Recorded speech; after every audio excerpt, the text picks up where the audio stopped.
Çocuklar ne zaman çıkarır?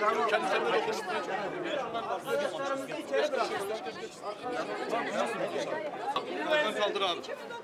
Kaldır abi. Kaldır abi.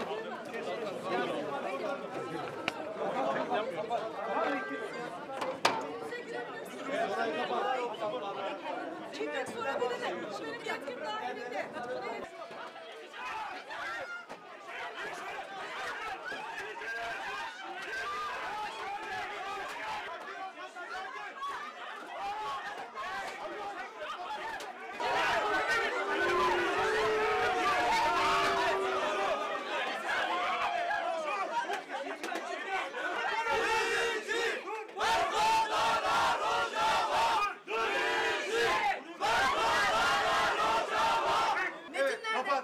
Presi kes. Metni verir misiniz bana? Basma. Özeltim. Ben mesin.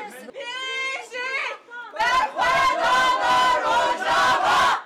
Bizi vermeden Rojava. Bizi vermeden Rojava.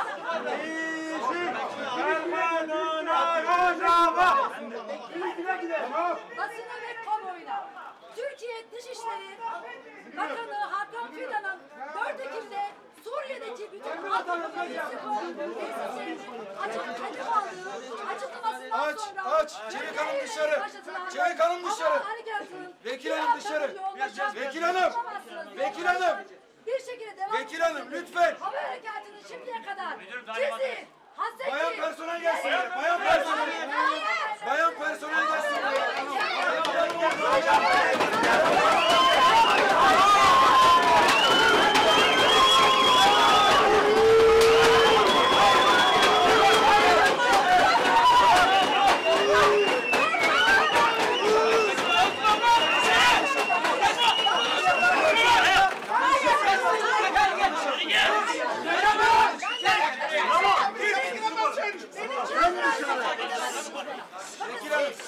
Noktaya getirdiniz.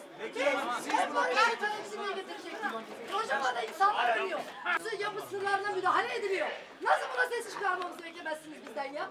Tabii biz buna sesimizi çıkaracağız. Tabii ki sesimizi yükselteceğiz. Beni dinle. Çifte standartlarından, ikiyüzlülüklerinden karşı Vekil Hanım'ın, en rahat politikayı Vekil Hanım'ın direneceğiz. saçının teline zarar gelmeden bu grubu içeri sokacaksınız.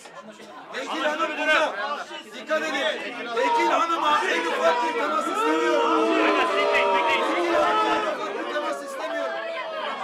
Nasıl?